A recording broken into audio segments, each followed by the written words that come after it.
Aveena, That's right. you're a spina bifida warrior. What have been some of your biggest challenges growing up?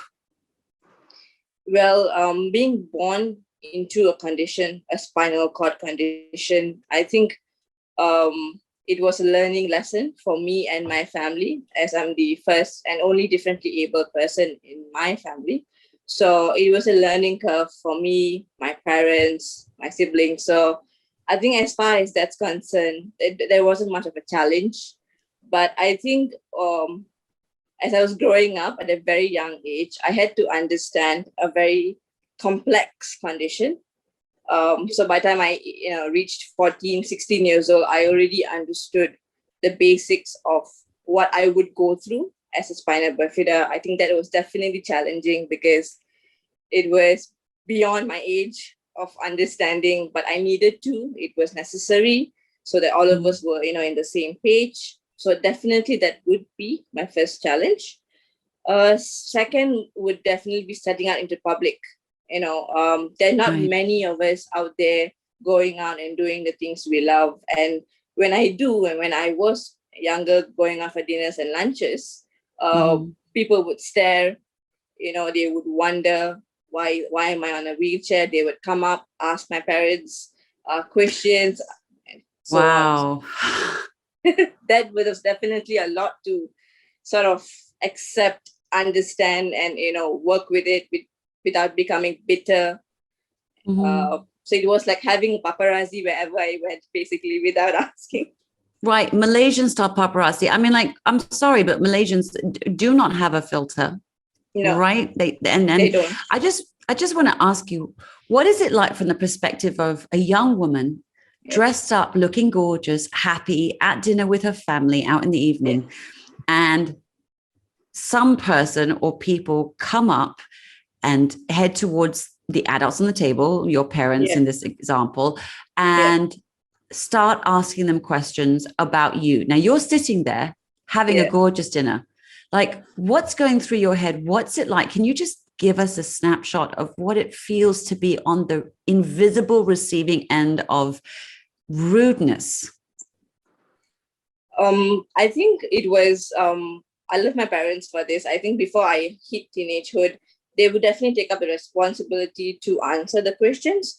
But when I started becoming more matured, my dad would turn around and said, she's right here. You could ask her. So then they'll be like, okay, all right. So what happened to you? And the thing is, as far as I knew, there was nothing wrong with me, right? I was just different from my siblings and so on.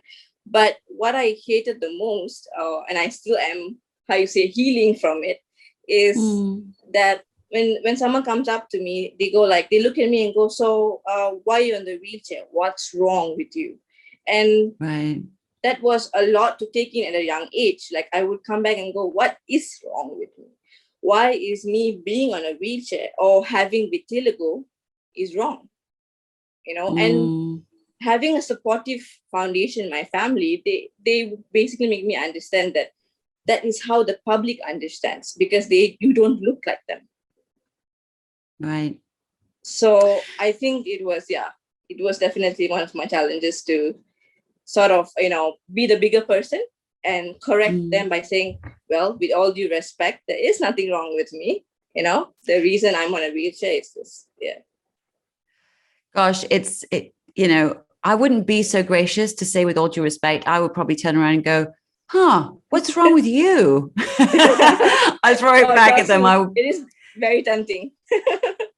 Maybe you should. I mean, no, but you're too gracious. And see, that's another beautiful part of you. You're just so gracious about all of this. But words are incredibly powerful. They do stick with us. It is. How have you worked on dealing with the hurt that comes with that? It's like repeated stabs, even though they may not hurt as much. A paper cut on top of a paper cut on top of a paper cut gets pretty sore, never has a chance to fully heal.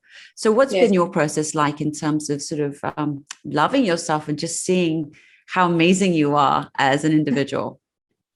I think the most important element in my household is communication. with me and my siblings. My parents have always had an open book. We can discuss anything and everything. And I think having that comfort zone to come back and cry about or feel sad about something that someone said to me or during my schooling days, I was always able to come back and talk about it.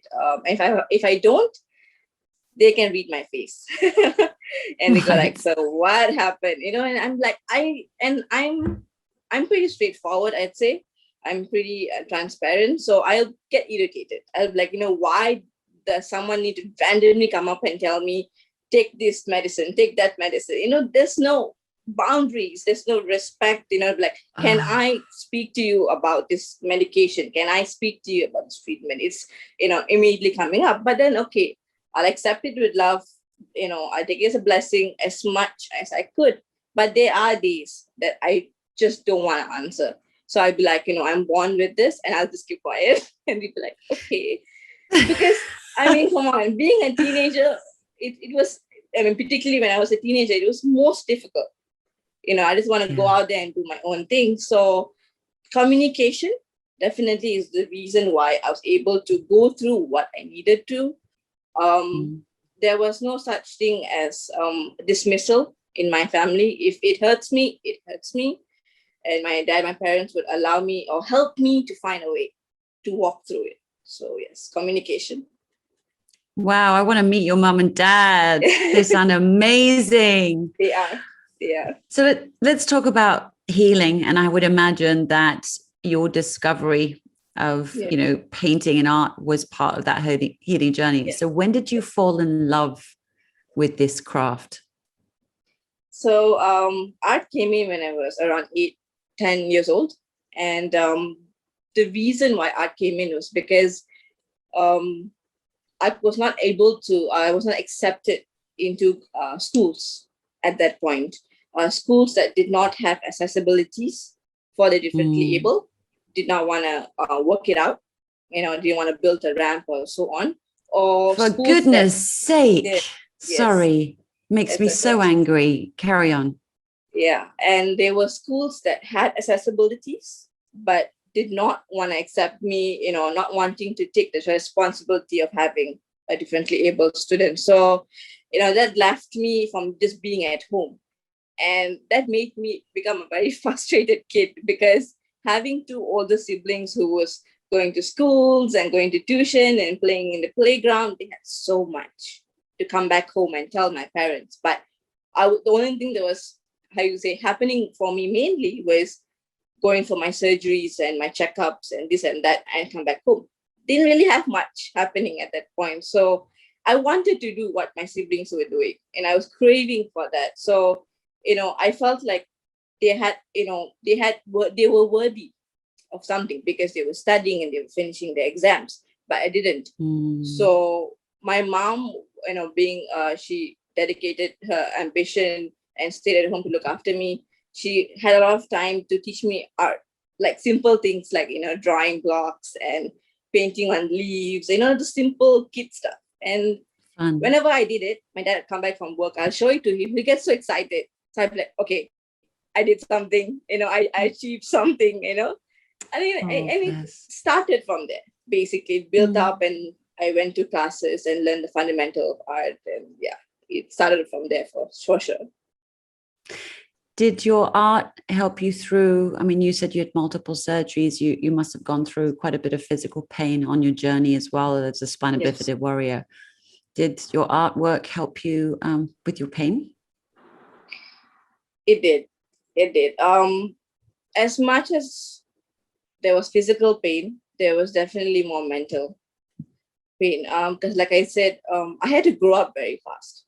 Being born with a birth defect, I had to grow up very fast. I had to understand things more than my age could. And I think that takes a huge toll on any kid, at the age of 10, 11 years old. So, Mm. and not being easily accepted into the public or not being included, the general respect as a human was not given to me for the longest of time. I think all those pain and frustration, I just sort of unconsciously put it into my art.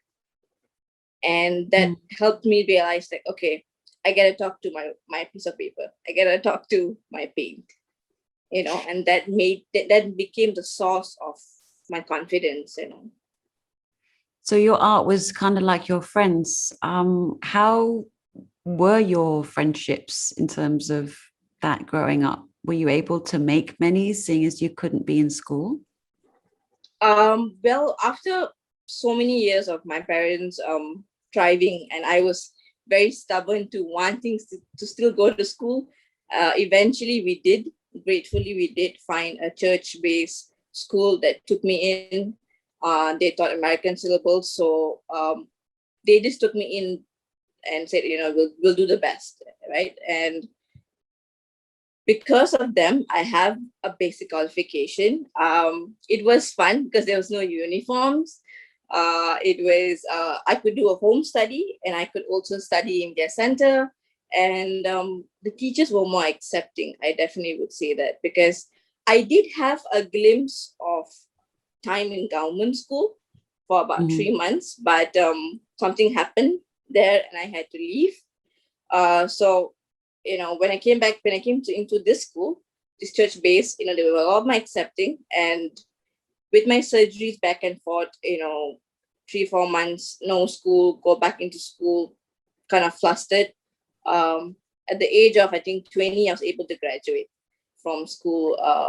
So I'm very grateful that I at least have my basic education, thanks to them. Well, given what you've gone through, I mean, a little bit late doesn't count. I mean, you've been busy doing other stuff other children wouldn't even have to, wouldn't even dream about coping with. So, kudos to you on that. Thank you. I want to ask, how has spina bifida affected how you create art and how you're seen as an artist? So I've kind of pondered into that thought once I started selling my work, which was just about 5-6 years ago. And the first platform was bazaars happening in malls, those ones in the weekends. And when I started, or I had the confidence to sell my work, I realized that when I put up my paintings, I hang it up for people to see, they were more curious about me. They were more curious to, why I'm on a wheelchair and my skin condition and so on. That the first thing was they would come up to me and go like, so what happened to you and why are you in the wheelchair? So, it's the same questions. Oh, yes. And, eventually I had to come to my sense and understand that I had to get that over with first. Let's talk about me first and then talk about my work. So eventually I did find a good balance to combine my story and, my paintings. So after I speak about my story, I'll just lead them to my paintings and go, listen, this is what I do. I do mixed media paintings, which, has a lot of layers and materials. I can play with recycled items and so on. And that gives me the chance to express myself in all the layers in my mind as well. So, that's when it attracts them. I love that so much. I think you should do like a massive painting that tells your story so that you can just divert people to reading the sign that you put up, this really fun sign or piece of artwork, and they can look at that and go, oh, okay, I get her story now. Because, you can't be explaining your story to every Tom, Dick and Harry that comes along, right? So you talk about using mixed mediums to express the different layers that you are, but the different layers in your mind, the different layers to you. That's super beautiful. Thank you. Do you run workshops as well? I did actually before we were all into this pandemic and COVID.